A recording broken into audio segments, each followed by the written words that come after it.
thrilled about it, but, you know, it's better than a blank. Yep. Speaking of better than a blank, Sulphur Falls Thing in the Ice, turn 2 play for Bianchi.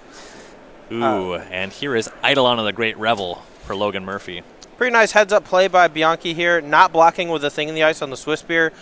Any 3-point burn spell at that point would be able to take it down, even a 2-point burn spell, but not that those exist too much in Logan Murphy's burn deck. Yep, and it's a matchup where you want to cross the finish line quickly, so you do want to maintain that Thing in the Ice. So, as you said, no block. Bianchi's at 18. No third land drop, though. Logan Murphy now is going to go to work. Here's a Goblin Guide as well as a Wooded Foothills pre-combat. Should be taking 2 off of his Eidolon. Here's a Remand, so both players will take 2 here. I'll tell you this much for free. I have never beaten burn when I was playing Remand in my deck. It's tough. It's not what you want to see. It's really hard. So Murphy should be at 18 here. I believe Bianchi falling to 16. Yeah, we'll get that update in just a moment. And now Logan shoving in with these 2 creatures, threatening a Searing Blaze, I believe, in hand that would take care of the Thing in the Ice, but no blocks from Bianchi. Post-combat here, fetching, it looks like. Fetching down to 17. This might be a second Eidolon of the Great Revel, which would spell doom for this Blue Moon deck. Right, makes it really difficult to transform that Thing in the Ice. But yeah, it's 12 damage to do it. It's not bad. That's it. Yeah. No, I mean, Bianchi could untap, play a Mountain here, and cast something like Anger of the Gods, which there is 1 copy in the main deck.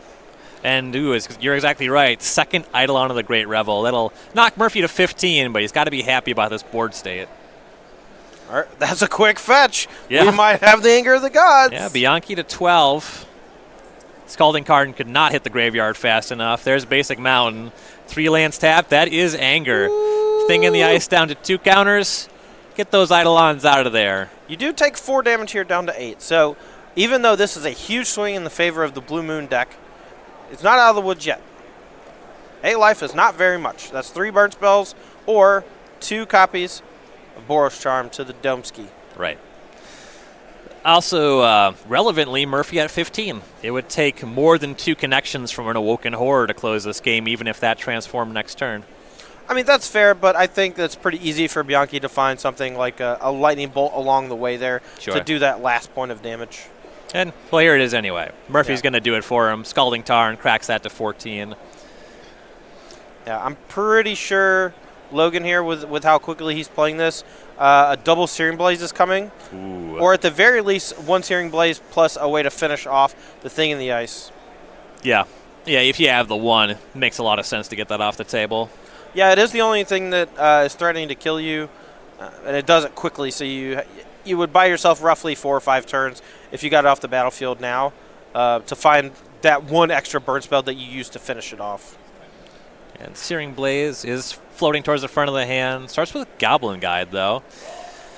If he doesn't block, this might actually just be lethal with Searing Blaze plus Lightning Bolters or Lava Spike. Yeah. So it's interesting to see if Bianchi blocks or not. It looks like he took it. Yeah, there's an attack. Electrolyze revealed to the Goblin Guide trigger.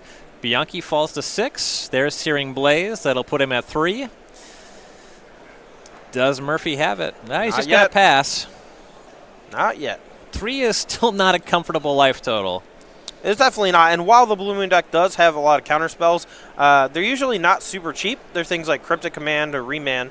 And that just means Logan can overload the Blue Moon deck's mana at some point and throw a flurry at the Dome and finish it off. Right. And you mentioned earlier, having Remand in your deck, not ideal against burn. It's not a permanent solution to anything. And not only is it not a permanent solution, but most of the cards from burn cost 1 or 2 mana.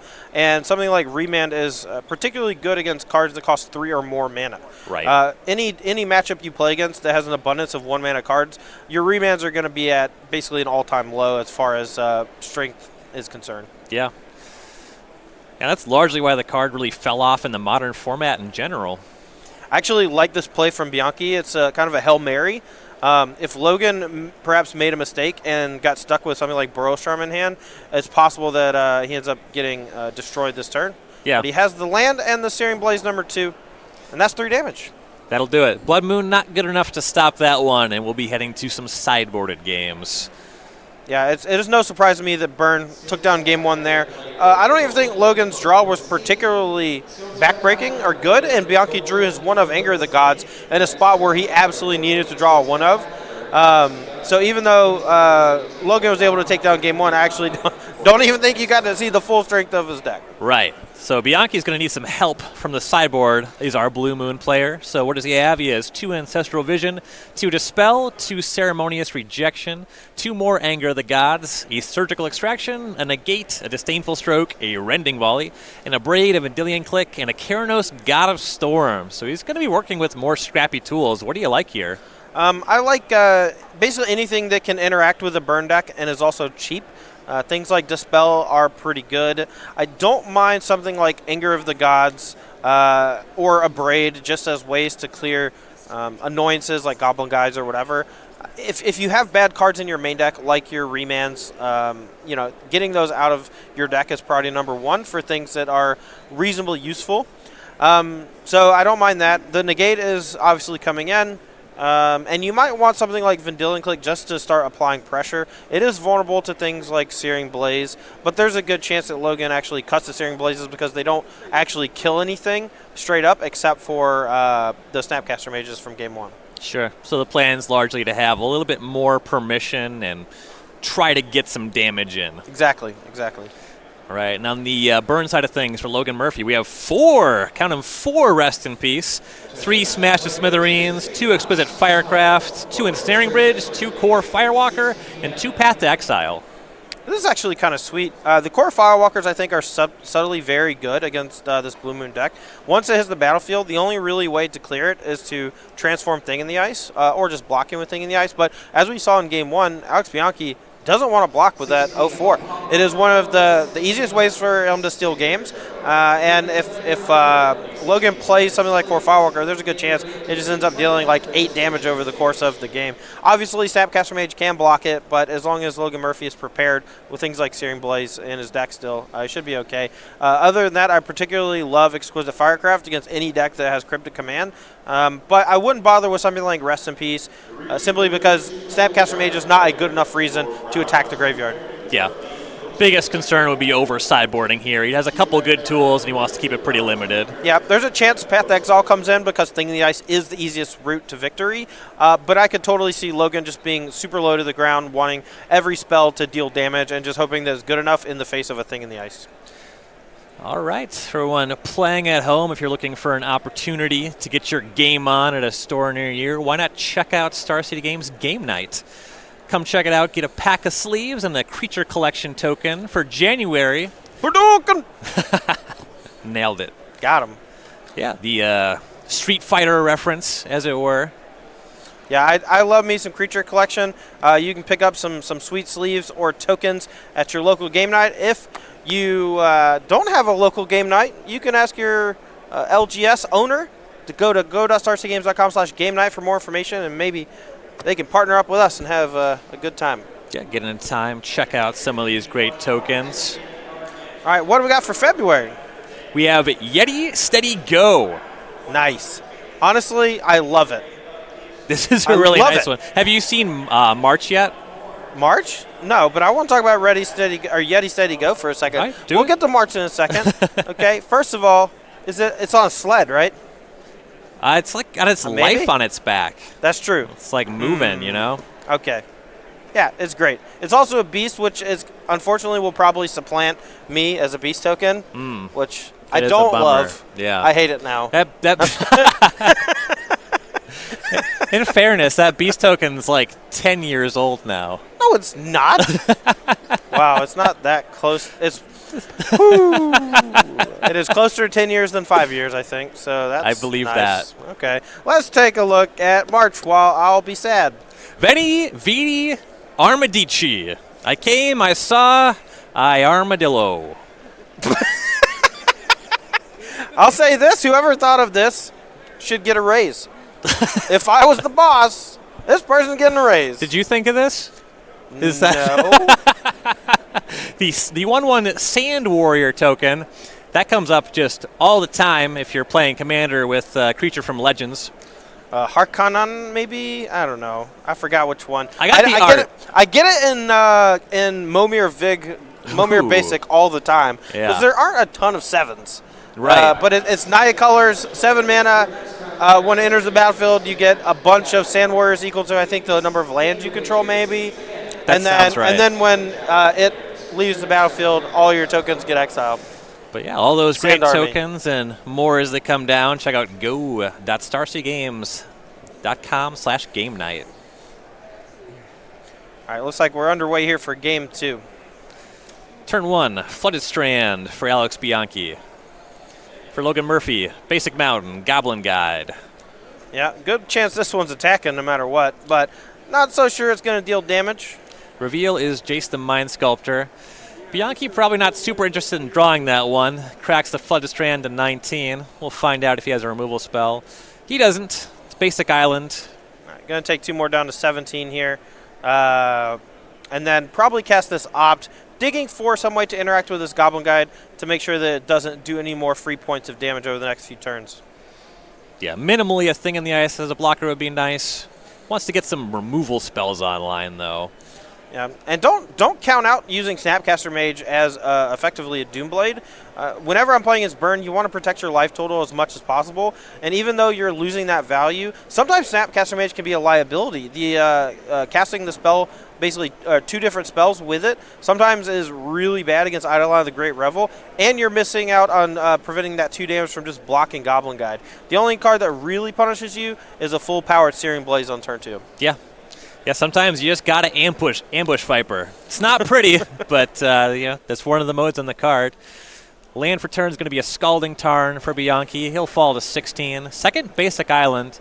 Here's Thing in the Ice. He does have a Blood Moon hovering in his hand. Yeah, fetching up that second island. I think he left Blood Moon in as a way to cut Logan off of white mana, since there are no basic planes in the burn decks. Blood Moon actually shutting down effectively 8 cards with Boros Charm and Lightning Helix, and then also cutting out potential sideboard options. Is not that bad, and is probably better than something like Remand, just as a card that cycles for 2 mana. Over on Murphy's side, Wooded Foothills is a land for turn. Goblin Guide comes across, reveals Scalding Tarn. Bianchi will pick that one up. The Guide connects, though. Bianchi's at 14. I gotta say, I don't love this no blocking thing. I mean, maybe I'm old-fashioned, but I feel like the only card that really blows you out of the water is a Searing Blaze. And everything else, you prevent 2 from the Goblin Guide and 3 or so from the burn spell. Just block! Yeah. I mean, you can't just take damage all day, right? I mean, he is. You can only take damage till you go to 0. Yeah. Crack of the Wooded Foothills, Sacred Foundry, Murphy down to 17, and here is Eidolon of the Great Revel. I believe what Bianchi was setting up is he has a Dispel in hand. He wanted to try to insulate the Thing in the Ice to block on this turn, but he's getting pretty badly punished by this Eidolon. He's got to clean that up first. No, that's not a bad idea. Using Dispel to protect the Thing in the Ice after you block is certainly fine, and with Thing in the Ice being one of your main routes to victory, that is a solid plan. If Alex plans on winning this game and getting back into this match, it's going to revolve around Thing in the Ice, so not putting it up for grabs is fine. And there's that Scalding Tarn, but that's going to be it for Bianchi's turn. Not a great spot to cast that Blood Moon. Back on Murphy, Bloodstained Mire pre-combat, and here comes Eidolon Goblin Guide. Should see a trigger on that here. Another Scalding Tarn. Bianchi will pick that up. See if he finally wants to block. Yeah, I think Bolt before blocks is coming. Bolt on the Eidolon of the Great Revel, and then a block on the Goblin Guide with Dispel backup for Searing Blaze, or I guess Lightning Helix or whatever. Mm-hmm. Yeah, here's a crack of the Scalding Tarn down to 13. Certainly looks like a Lightning Bolt. Yeah, the Bolt here on the Eidolon is going to... Ooh. Basic Island. I am wrong. Must not have a Bolt available. Available.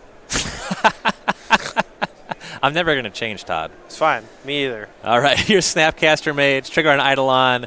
Bianchi down to 11. Yeah, the plan is just to trade with his Ambush Viper. Yeah, I would be surprised here if Logan actually lets blocks happen, but that's probably going to free up Thing in the Ice to block for sure. But with the Dispel in hand from Bianchi, there's a good chance that both get to block no matter what. Yeah, lining up the blocks, Thing in the Ice on Goblin Guide, Eidolon versus Snapcaster Mage, and yeah, damage happens. I think Bianchi is very happy with that, with the opt coming from the graveyard, EOT. Logan may be sniffing out this Dispel, though, and Bianchi might not bite. Bianchi just might not cast the opt in order to hold up that Dispel for Thing in the Ice protection. Yeah. It's an interesting decision point here for Murphy, though, to be fair, the burn deck is lean enough where he might just get to have his cake and eat it. Here's Lightning Helix, looks like it's aimed at the Thing in the Ice. Yeah, if I were Logan, I think I would have liked to cast this with the Eidolon still on the battlefield. If you're going to cast it, before your opponent casts their opt, then I like casting the Helix with the Eidolon in play. Sure, you deal yourself 2 damage, but if Alex does anything in response, it's going to force 2 damage to him as well. Yeah, that makes a lot of sense. Your life total on the burn side is not what the game's about. Ooh, correction, that Lightning Helix looks like it was upstairs. Okay. Here's a crack of the Bloodstained Mire, basic mountain. So Bianchi's at 8, Murphy's at 20. And this is also another reason that maybe you should block with Thing in the Ice. At this point in the game, we're already so far behind that Logan has no interest in killing the Thing in the Ice. He's just throwing everything to the dome. Yeah.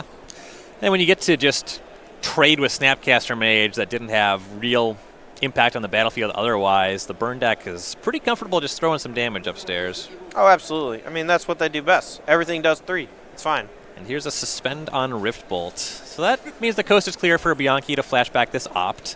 Thing in the Ice down to 3 counters. As far as Thing in the Ice decks go, I think the Blue Moon deck is much more defensive than something like the Arclight Phoenix deck popularized by Ross Merriam. You also don't have nearly as many cheap instant sorceries to turn it on. No Manamorphose, no Gut Shot. It's a lot harder to transform.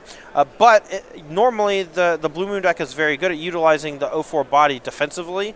And here you're really seeing the fear come into play from Alex Bianchi's side. Doesn't want his Thing in the Ice to die, and now he's going to die.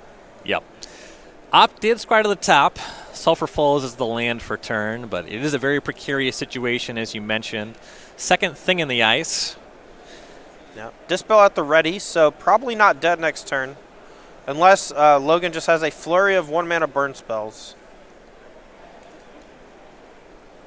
We'll find out exactly what he has as we go back to Murphy. Riftbolt comes off to spend. That's upstairs. Bianchi to 5.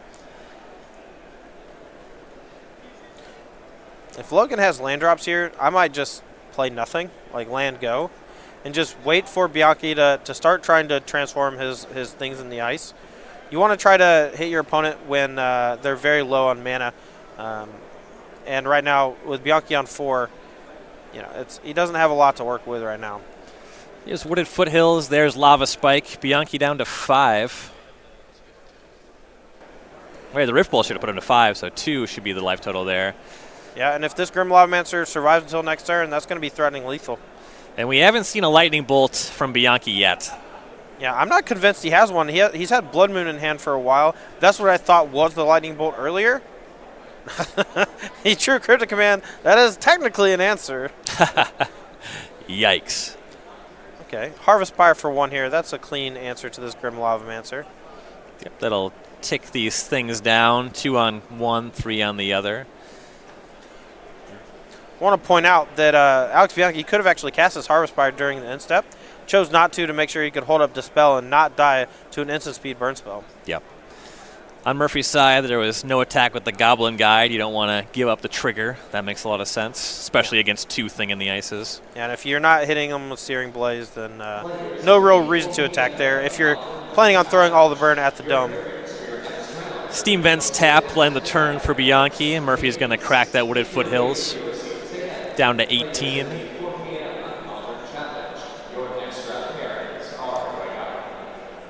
What is it, Murphy's Law? Everything that can go wrong will go wrong? Will go wrong, yeah. Yeah. You got a Searing Blaze? We're going to change that to Bianchi's Law. Okay. Yeah, there's a lot that's not going his way. Dispel against Lava Spike Riftbolt. That's a feel bad. Yeah. I mean, Logan feels like he knows he knows what's going on, right? He's kind of feeling out this Dispel. He played a lot of his instant sorceries last turn. Basically, at this point, just trying to use up all of Bianchi's mana while he's tapped out, hoping to peel a 2 damage burst spell right now and take it home. Yeah, there was an end-step Skullcrack that was met by Dispel, Thing in the Ices on 1 and 2 counters. Murphy draws and doesn't look like it was anything. He just had to pass back. Now Bianchi back with Cryptic Command mana and a little surplus. Basic Island, 6 mana now at the ready. Well, drew a Ripbolt for turn. I think suspending this is a bit safer than casting it. But Bianchi does have access to Cryptic Command in hand. Yeah, it's really tough. You can cast it, suspend it, or just do neither. If you suspend it, then you get to eat the counter spell on your next upkeep, and you really hope you draw a burn spell there, right? Right. If you don't, you can get kind of punished. So it's a pretty interesting decision on the burn side. Yeah, Logan's trying to figure out what can I play around. And I think suspending helps play around Cryptic Command because it forces Alex to basically sit on his hands for another full turn, holding up that 4 mana. Probably not progressing these Thing in the Ices too well. And maybe ultimately buying Logan a few more turns from these Awoken Horror attacks on the next few turns. Yeah, with the Things just very ready to transform, he does have to be mindful. Very likely that he's dead in 2 turns. Right. So that's an incentive to be a little proactive. He does suspend the Rift Bolt here. That'll be all. We are back to Bianchi. No end-step action, so if he transforms the Things, it's going to be at sorcery speed here. Yeah, he has that Cryptic Command that he could use kind of willy-nilly to transform a Thing in the Ice, but that would leave him vulnerable to this Rift Bolt on the following turn without a real answer. Plays a Scalding Tarn, passes back. The Rift Bolt comes off suspend, and just 2 mana tapped. Here's a Remand on the Rift Bolt. That's going to transform one Thing in the Ice and leave the other on 1 counter.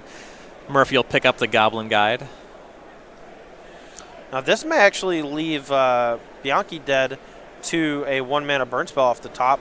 With Cryptic Command at the ready, he can only really cast 1 counter spell here. Oh, Grim Lavamancer. It's not really an answer. It's not really the card he needs here because at any point, Bianchi can transform that other Thing in the Ice. Right, just reset that. Not a concern at all. And he's just going to cast the Rift Bolt. Got to figure Bianchi's going to Cryptic Command this. Yeah, has to unless he has another counter spell. Just a counter draw seems reasonable. That'll transform the second Thing in the Ice, so now there are 2 Awoken Horrors. Yeah, this is a heads-up play by Logan, though, forcing that transformation before casting Grim Lavamancer. Now that Lavamancer is lethal unless Bianchi can find some answer right now. Yeah, so deploys Grim Lavamancer. I believe that Bianchi found Jace the Mind Sculptor. Attacking with both is quite dangerous. That Goblin Guy looming, you might not have a blocker. And yeah, he just decides to attack with 1 Awoken Horror. Murphy will take that. He'll go to 11. And here's a big tap. Looks like Jace the Mind Sculptor is the only answer he has for that Grim Lavamancer. Yeah, Jace the Mind Sculptor minus, I think, is the necessary play to not die. But I don't like it. I don't like it very much at all. Ooh, and he might be starting with Blood Moon here. He saw he moved the Scalding Tarn to the side. He's thinking about it. I don't mind that play. Shutting off Boros Charm and the like here is not bad. And you keep yourself from being overly vulnerable to the white burn spells and the sideboard cards. Even a Path to Exile here would be quite good from Logan Murphy's side of things. Yeah, plays a Sulfur False Return. There's Blood Moon. Turns off those white burn spells. Here's Jace the Mind Sculptor. That's going to minus on the Grim Lavamancer. Yeah, and now we have a blocker for the Goblin Guide, and Path to Exile doesn't help. So it's going to need to be a burn spell right now. Right, draw for Murphy. It's Boros Charm. No. That Blood Moon is doing its job. Yeah, that's how we it's called doing work. That's not a legal cast. Yeah. We're going to rewind that one. Can't Boros Charm here.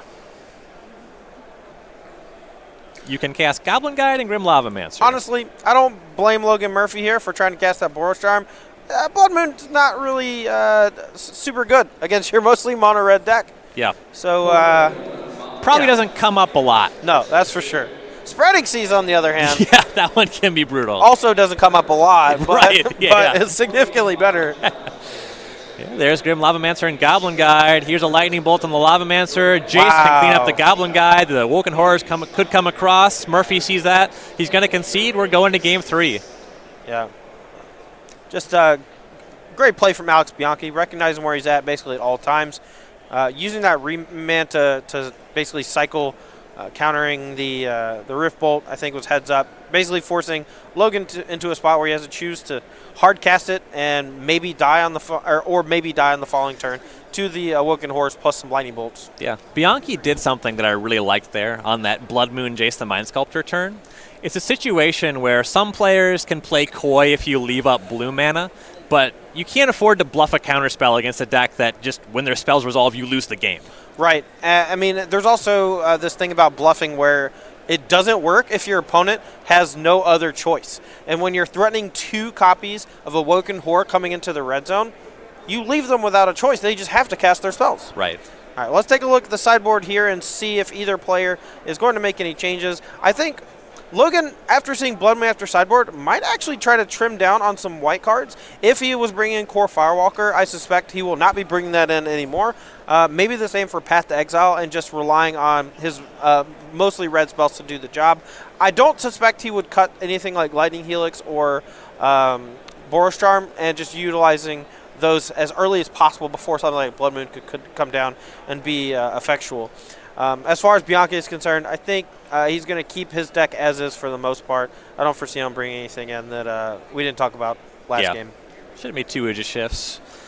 But, yeah, if you're enjoying this week's broadcast and just the SCG Tour in general, make sure to check out our YouTube page. We also have Versus Live, Commander Versus, Flashback, relatively new feature. That's a lot of fun to watch. You've been a feature on that one. I have. It was great. Best of moments from the SCG Tour, and so much more. YouTube.com/StarCityGames. Ton of stops this year, even adding more content all the time. You can't watch it all. I mean, that's a challenge. Yeah, please do watch it all the time. No, I actually watch quite a few of the videos that Star City Games produces. I am part of many of them from Versus Live. Russ Murray and myself pumping out a lot of great content for y'all. Next week, make sure to tune in to that. You can see the replays, of course, on YouTube. But we do those every Tuesday and Thursday, 1 p.m. Eastern Time on twitch.tv/SCG Tour, the channel you're on right now watching. Yeah, and if you like what you see, we would love it if you'd subscribe. Yeah, it's free. Unlike Twitch subscription, which costs $5, which we don't. Which is worth it. It is worth it. Well worth it. But we understand that it's $5 and that's fine. That's true. Not everybody has $5. It is worth it, and we would love it if you did. It's good value. But the YouTube subscription is free. You just click a button. Yeah, and it makes us look good. That's true. You know, the more we got, the better we look. Anyway, let's go ahead and get back to the match. Looks like both players drawing their opening hands here. Let's see if any have taken a mulligan while we are away. I do not believe so just yet. Well, this is one of my least favorite spots to be in Modern. Bianchi is on the draw, playing a Snapcaster Mage deck against Burn. That's a yikes. Very stressful. I know I use that word a lot. Most of the time I use it too much, but in this case, it's apt. Strongly agree. Inspiring Vantage, Goblin Guide. That'll attack. Electrolyzes a reveal. Bianchi to 18. Does he have a Lightning Bolt this game? Well, he put a mountain to the front of his hand. I'm assuming he does. If he plays the mountain, it's like 100%. It'd be like pretty weird to play the mountain and not Lightning Bolt. It's like pi. It's as close as you can get to being true without actually being true. If that makes sense. I follow. Yeah, it's a math thing. Yeah. There it is. If he doesn't have a Lightning Bolt, I quit. Basic mountain. I'll leave in the middle of the broadcast. Bolt. Not even messing around. That's how confident I am. He did not wait for the Goblin Guide to attack to trigger. Any read on that? So the card Boros Charm has an alternate mode of give my creatures indestructible. That is a potential concern. I do like waiting on the attack for the most part, but there is some value in making sure that your removal spells remove the threats that they're targeting, because the Blue Moon deck doesn't have a ton of answers for these creatures. That's reasonable. Speaking of concerns, though, second Inspiring Vantage, Eidolon of the Great Revel was the play for Murphy. Bianchi just had to tap Steam Vents on turn 2. And now Murphy is deploying Scalding Tarn and a Goblin Guide. He'll go to 18, but he's attacking for 4. Yeah, and it doesn't look like Bianchi has another copy of Lightning Bolt, so this damage is essentially free, and every spell that Bianchi plays that costs 3 or less mana, going to be dealing him some more damage here from that Eidolon of the Great Revel. Steam Vents is a reveal. Bianchi will draw that one. Not too keen on taking damage from it in this matchup, though. Yeah, the fetch lands, the shock lands, it all adds up. It's really the only matchup in Modern where you start to really feel how much damage the mana bases deal to you. You know, normally you play against a combo deck or Infect or just a normal control deck or mid-range deck, and your life total, it matters. Like, at some point, your opponent can kill you, but you don't really feel it. Right. When your opponent starts off with Goblin Guide and you look down and your hand is Breeding Pool, Steam Vents, Snapcaster Mage, and you're just like, opt. Like, you're dead. That's a yikes for me. Yeah, there it is. You're getting it. Murphy will fetch to 17. There's a Lightning Helix. He'll take 2, gain 3, back to 18. Bianchi will fall to 11. Yeah, and I like playing these burn spells while the shields are down. If Logan had something like Boros Charm, I would much prefer him to use that. But basically, you just want to cast your more expensive instance right now while Dispel is not at the ready. Yeah. It's also nice that you have your creatures that can force some red spells to be cast more proactively. Then when you untap, you have some burn spells where the counter magic might be down. Right. Really good sequencing for Murphy here. Yeah, well, it looks like Bianchi picked up a real nice one in Magma Spray. Going to go ahead and main phase that, take care of the Eidolon so it can unlock something like Opt or Serum Visions more than likely. Eidolon triggers, Bianchi to 9. Eidolon is exiled. Looks like we got a good match going here. It's 1-1s across the board. I actually don't know if I've ever seen that. I don't think I have either. It's all tied up 1 to 1 to 1 to 1 to 1 to 1. Nice. Nailed it. Basic Island for Bianchi. National treasure, Ryan Overturf. He's fueled by spite and coffee. Put that on my headstone. Goblin Guy's coming back across. Yeah, my guess is we're taking 2 here, but Bianchi has the option here to cast Opt and dig for another copy of Lightning Bolt to stifle this damage from Logan Murphy. Yeah, both players know that there's a Steam Vents in Bianchi's hand. It suggests that there's some plan for 2 mana on this turn. Oh, for sure. If it was only 1 mana, it would have been. Or sorry, if he had no 2 mana plays or nothing to do with both mana, very likely he should have just played Steam Vents for the turn where the shields were mostly down. Yeah. Goblin Guy trigger reveals Serum Visions. Bianchi will opt that one to the bottom, but he's taking 2 and going to 7. Alternatively, Bianchi could have main phased the Opt on his turn to see if he wanted to play his land tapped or untapped. Yeah. Could have been a potential option. The hedge seems to be if the top card's a land, he just gets to free roll it off the Goblin Guide. Right. But it was an interesting decision for sure. All right, well, it looks like we're going for lethal here, or as close to it as you can get without having it. Right, Lightning Bolt, Skullcrack, Bianchi down to 1. So any Scalding Tarns are going to be turned off. That Steam Vents will definitely be entering tapped if that's the play. So very unlikely that Bianchi will have Cryptic Command, and he's got to do something about that Goblin Guide, even if he's going to get to that stage in the game. Yeah, I think he has Vendilion Click in hand. I think the only way he survives is if Logan attacks and has 2 lands in hand when Goblin Guide hits the battlefield. So there's Steam Vents tapped. Pass back to Murphy. What does he got? I'll Electrolyze at the ready. Electrolyze can do it, but that leaves him at 1 life with 2 cards in hand from Logan, and, that's never good against Burn. No. Goblin Guide attacks, trigger, Basic Island. Bianchi will draw that one. Looks like there's a Snapcaster Mage in the hand as well. So option, either way, dealing with the Goblin Guide here will tap him out. Yeah. Outside of, Snapcaster Mage, no flashback. Maybe has a Dispel to leave up. Yeah, could be. And here is that Snapcaster Mage. I don't know if you know this, Ryan, but I've actually had this exact nightmare.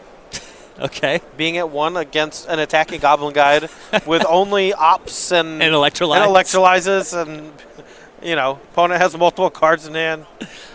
I live this nightmare a lot. Targets opt, blocks the Goblin Guide. It's optimistic, but it's necessary. If you want to get out of this game alive, you have to go for it. Well, here's Lightning Helix, but I do like the play. But that's going to go 2-1 in Murphy's favor. And it looks like on the back tables, Andrew Miller did seal things up for our burn squad. All right, so that's a clean 2-1 for Andrew Miller and Logan Murphy. We should have enough time to actually do the time-shifted match, which we are actually going to see the 2-1 from Andrew Miller and Matthew Ratajczak. So we're going to get to see that match. We're going to try to do it in completion. We have plenty of time left in the round. We might play it on like a 2x